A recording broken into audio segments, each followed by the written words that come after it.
not sure how I'm going to follow Rima's presentation, but you need to shift gears slightly for my presentation. First of all, you need to go across the Atlantic to the UK, and this is going to be a bit of an egotistical exercise. It's about my own journey as a public intellectual and as an academic in the UK. When Rima asked me to come to this event, my first question to her was, why are you asking me? Because I don't get invited to events like this. And I certainly don't get invited to events where there are just Muslim women. And she wrote a very generous, very sweet response in terms of what we need is to hear about the scholarship of our Muslim sisters in the UK, across the world. We don't have many, and Amina MacLeod was referring to that, but we need to hear them. So it was because of that generous response that I decided to come, and I'm very pleased I did. I think I'm going to speak for about 20 minutes or so, and then leave it open to questions. So much of our journeys start with not the decisions we make as adults, but the decisions our parents have already made for us. The families we grow up in, the brothers and sisters we have, the friendships we make, and the relationships we have with our parents. And when I was very young, I have two sisters, my mother said to me, I have already decided what I want you girls to become. I want one to become a doctor, one to become an academic, and one to become a barrister. And my mother was living out all her dreams through us. These are the chances she never had, and she wanted to be a part of all that through our lives. And I have to say, we loved her so much, we didn't bat an eyelid. We said, fine. None of us had any idea what it meant to be an academic or a doctor or a barrister, but because that's what she wanted, we said yes. But my own journey was I wanted to be a journalist, and I wanted to be also, I know this is going on tape, but I'll say, I wanted to be a spy. I had no idea what meaning a spy was, but it just seemed glamorous, and I wanted to be a spy. But academia was a safe, respectable profession for a woman. And that was one of the reasons, for my mum, this was the path she had chosen. She knew I had a kind of literary bent, she knew that I liked reading a lot. And so she kind of character assessed us very early on and said, this is what I would like you to do. So I fell into academia, really by chance, through a scholarship at the University of Manchester, through a PhD. And then when I got married, I moved to Glasgow and I got a job within 2 years at Glasgow University. Now, many people who know me in the UK will say that I have ticked a series of firsts. First non-Christian, non-white, non-male female professor at the University of Glasgow. The same now with the University of Edinburgh, where I moved in 2011. But I don't see these things as firsts for me. These are firsts for the institutions where I'm working. In liberal Western democracies, not just the UK, but also the US, across Europe, have moved on. They have had a massive rupture from traditional style of divinity schools or religious studies departments to one where Islam is not just a religion to be talked about, it's become the religion to be talked about. And that really then gives you a huge moral responsibility. That when you are working as an academic, you are writing for other academics. You are writing within a Western academic discipline.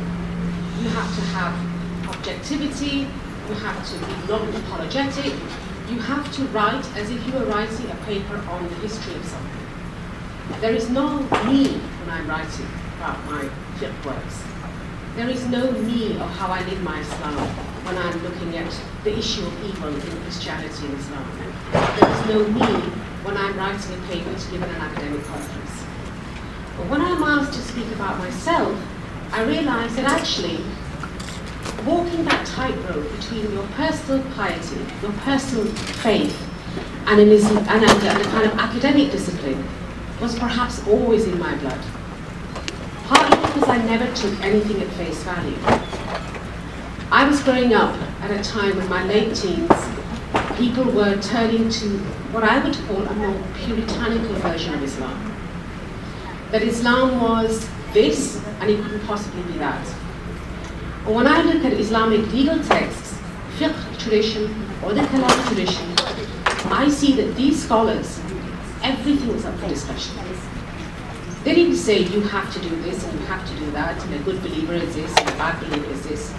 If you look at even one paragraph of a fiqh text, you see a whole diversity of opinion, ikhtilaf. How is it that Muslim societies have gone from a discursive tradition to a dogmatic tradition? How is it that we're constantly telling each other, this is what a good Muslim does? And that if you don't fall within that sphere, you're an outsider, referring to Rima's last presentation. But who are the voices that are listening to us, and the voices that don't listen to us? On what basis? I would be more than happy for people to come to me and critique what I'm saying. But if you don't listen to someone, how can you critique what they say? The second part of my journey has been that as soon as I started at Glasgow University, I also started doing, I also started doing a lot of media work. When I say media work, it was largely radio, some television, and broadcasting on issues of religion and ethics. And I have continued that throughout my whole academic journey. Not just talking about anything to do with Islam, but actually trying to make sure, knowing that the largest audience that is listening to me is a white, middle class, largely secular audience. Few Muslims. I have to engage that large, middle class, white, secular audience to learning something about Islam. So I have to speak their language. If I don't speak their language, I will switch them off. So that sense of who your audience is really important. But by that, I do not mean for 1 second, and I think this is really important, that anything that I'm saying to you today, I wouldn't say to a non-Muslim audience. Or anything that I would say to a non-Muslim audience, I wouldn't say to you. The worst thing to be from my reading of the Quran is a munafiq. It's worse than being a polytheist, it's worse than being a kafir. Do not say one thing to a Muslim audience and another thing to a non-Muslim audience. Because I don't see the world in that polarization. If we are connecting to each other's humanity, religion is just one part of our identity. It might be a really important aspect of our identity, but we are also women, professionals, mothers, sisters, friends, just ordinary people who are connected to one another. And all that makes its demands on the way we live our Islam. For me, Islam isn't some abstract there. It's not some preaching exercise. It's how do I live in Islam that draws people to Islam, not necessarily to convert, but just to be interested in learning, rather than turns people off. And we've been hearing all day that we as Muslims have to set an example. I don't think we're doing that very well. I don't think we're doing it very well for each other, never mind those who are outside. And one of the reasons I don't think we're doing it very well is because, and I say this quite candidly, that I think we have become too judgmental. We are so quick to decide in our own hearts and minds what is right, that we can't even tolerate diversity within our faith, never mind diversity outside our faith. For someone like me who's been engaged in largely Christian Muslim, but I've done Muslim and other religions as well, but Christian Muslim theological engagement has really absorbed my life for the last 10, 12 years. I have learned from my Christian friends and colleagues that there are other ways of talking about God than just the Muslim way.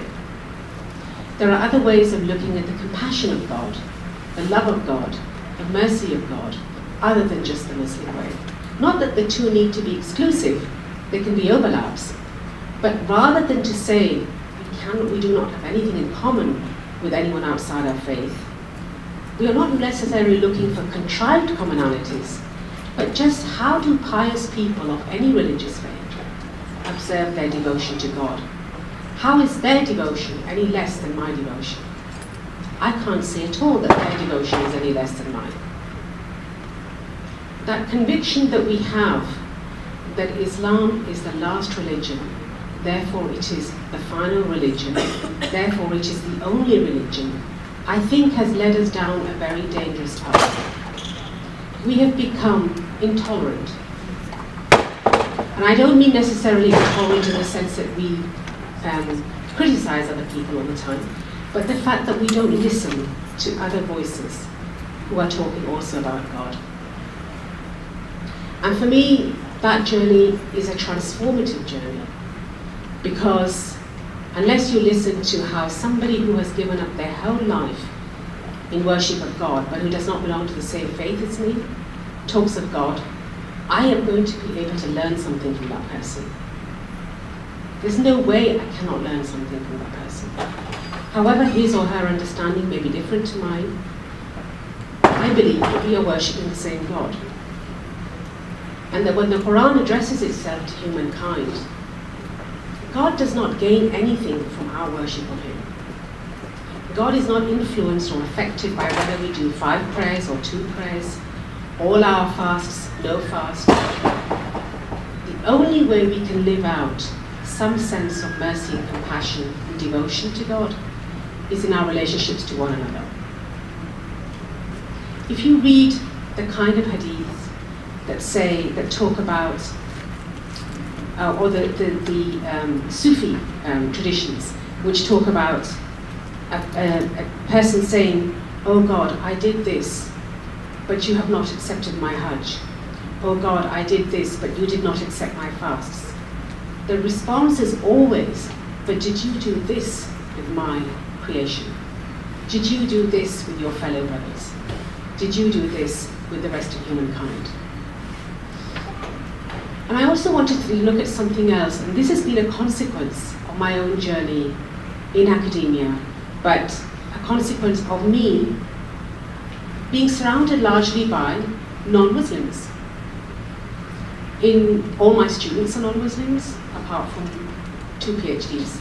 All my colleagues are non-Muslims, but I don't see them as non-Muslim. I'm saying this to you to give you an idea.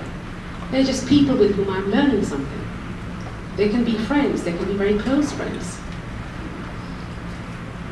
Of course it's different when you can walk into a room and say Assalamu alaikum. It is very different.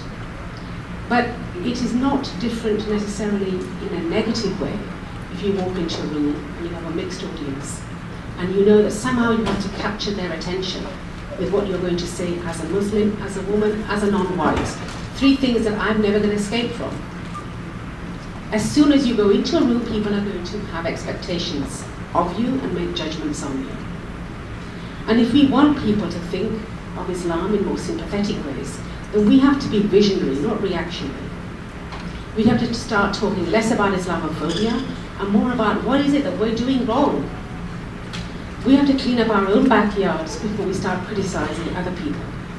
There is a lot of rubbish that goes on in our communities that we do not address. And we are too busy addressing, "Oh, but the state is doing this, or the councils are doing this, or the government is doing this." Fine, they may be doing all that.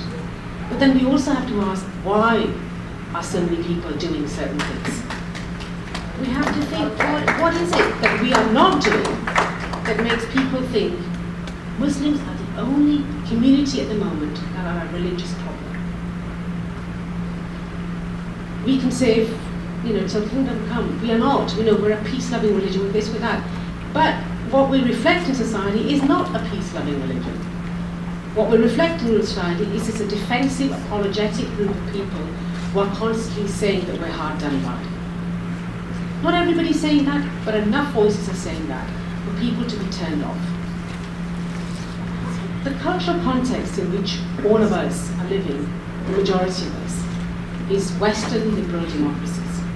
That is really important to bear in mind. We have the freedom to be the kind of Muslim we want in these democracies. The software of these democracies means that we can choose to be as pious or non-pious as we want. We can choose to go out and drive late at night to go to the local shops. We can choose to make decisions for our children. We are not inhibited by so much that goes on within so many Islamic societies. But in order to live fruitfully as Muslims in these liberal democracies, we have to buy into that software. freedom of expression, freedom of thought, freedom of conscience, which allows people to be who they are and allows you to be who you are. But you have to allow other people to be who they are as well.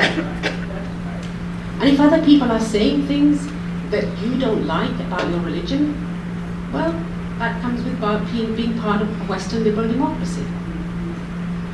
When I hear about people, when the whole Danish cartoon crisis came about, I was asked to comment.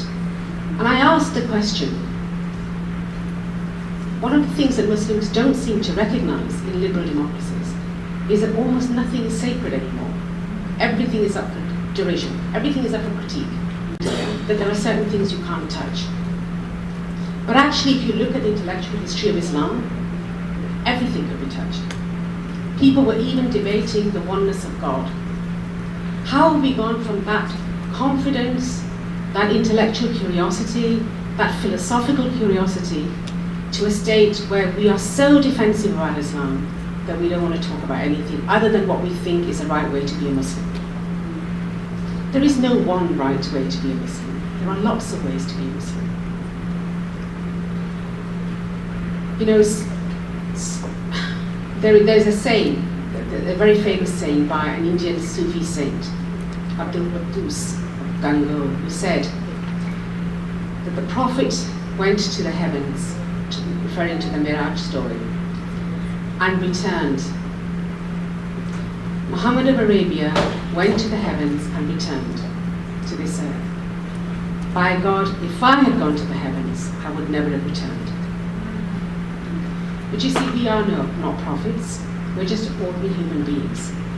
And our job, and I refer to something that Rima was saying, is not that when Adam was kicked out of paradise, that was a catastrophe for us. That was the beginning of our moral consciousness. Before that, we were like, we had no free will. We must have had some free will for Adam to have transgressed, but we were not really moral creatures. And many Muslim philosophers have not seen that expulsion from paradise as a negative thing. They've seen it as a positive thing. That it's only when you have the freedom to make moral decisions that your decision counts in the eyes of God. If you're forced to do anything, we know that that's in the Islamic tradition itself. If you're forced to do anything, it doesn't count. But when you have the freedom to make choices that are right or wrong, that counts for something. I would say that in Western countries, people do not like apologetics, people don't like defensiveness in public debates, and people don't like people screaming at them about what's right. And if you want to be seen as somebody who can argue in public life, who is a Muslim, but who can talk about lots of other things, and is not necessarily always pushing some Muslim point forward, then you have to take all that on board and understand that if you really want to make changes in the societies in which you live, you have to be part of that society. Not just as a Muslim stepping in and then stepping out, but as one who sees herself very much as somebody who is a contributor to that society in all kinds of ways. I'm not an activist. You know, I don't do community work. I don't do any of that. But I do think that by being in the public eye, people are picking up on things. So I go back to my initial point. The only way we can really live out our worship to God is in our connection with one another. Not to say one thing to somebody's face and say something else behind their back, but to try and see something that's a theme which I really applaud has been running throughout the day. Look after your sisters Imam. Don't judge. Even if you violently disagree with everything she's saying, think about what is her Islam that's making her say this. No one has a right to say to anyone, you're not a Muslim.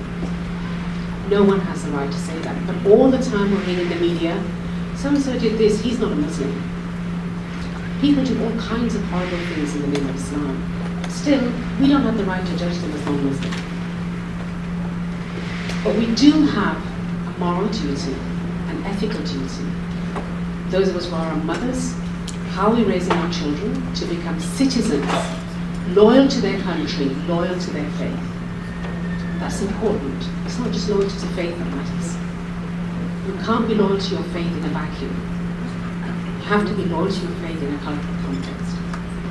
It's a massive duty how we're raising our children to become the next generation who will be living a very different kind of Islam, perhaps from the one that I was raised in, but will still need to feel that they're Muslim and connected to a wider community.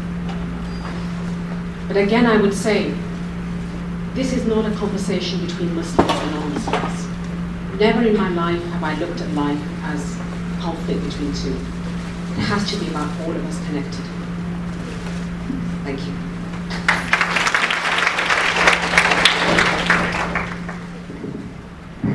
Again, I would like to thank you for speaking out on things that need to be said and having the courage to say that in this forum. However, in this secular environment, I was just saying that I personally hate to see how people take other people's religion, such as the nuns in Catholicism, Jehovah's Witnesses, even now there's a Broadway play mocking Mormonism. I definitely agree no one should be killed for saying anything that is against our faith. I truly believe that in my soul. However, how do you stop people from making a joke out of something as serious as your faith? And I don't want to see Islam become a joke like the other religions that stand for moral conviction. I go back to that comment I made about that's part of the software of many liberal democracies. Religion in many Western countries is institutionally on the decline. Though America is far more religious than most European countries as a country. You may have separation of church and state, but as a people, your president will say, God bless his country. Our prime minister would never say, God bless Britain. It's part of the language that you breathe, the daily language. I don't know whether that's a good thing or a bad thing. I'm just saying that you, in a way you can't. The simple answer is, you can't stop people from making fun. You can't do anything about it, but you can talk civilly, not react. You can talk politely, and you can use any forum that you have to talk about your faith. You don't have to react violently to anything, either verbally or physically. Just to finish off, the one thing I've learned when I came into the media industry is the voices that I've heard are the voices that speak with measure, not the voices that become too passionate. Western countries are not Muslim countries, where passion speaks for everything. Passion puts people off, this kind of passionate, emotional display. You want to engage people, you have to engage people in a measured tone.